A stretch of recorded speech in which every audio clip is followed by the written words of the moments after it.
আমি তোমাদের সাথে একটা নতুন রেসিপি শেয়ার করব, চলো দেখা যাক সেই রেসিপিটি। এখানে আছে ছোলা, শুকনো লঙ্কা, এখানে আছে ঢেঁকির শাক, এখানে আছে পেঁয়াজ, লঙ্কা কুচি, রসুন কুচি, লঙ্কা। কিন্তু এতগুলো পেঁয়াজ, রসুন, লঙ্কা দেখছো তো, এটা একটার মধ্যে দিব না, তো অন্য একটা সবজি মধ্যে দিব, তো আমি একসঙ্গে কেটে রেখেছি। তো সর্বপ্রথম আমি কড়াই বসিয়ে দিয়েছি। কড়াইটা গরম হয়ে গেছে, এখন কড়াইয়ের মধ্যে দিয়ে দিব তেল।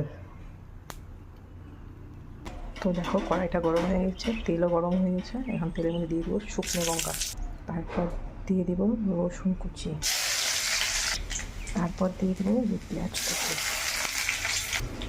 তারপর দিয়ে দেবো লঙ্কা কুচি, তারপর দিয়ে দেবো এই যে কালো জিরা, দিয়ে সব কিছু একসঙ্গে ভালো করে ভাজা ভাজা করবো। লাল লাল হয়ে গেলে তারপর দিয়ে দেবো এই সেদ্ধ করা ছোলা।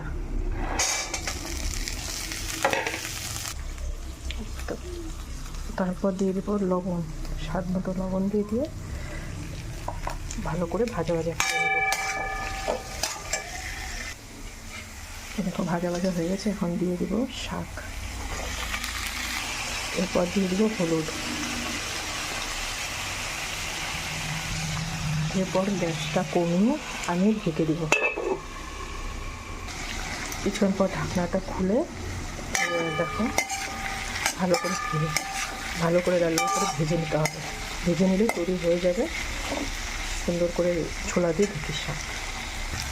তো দেখো আমার ছোলা ঢেঁকির শাক ভাজা হয়ে গেছে, এখন আমি এটা নামিয়ে নেব।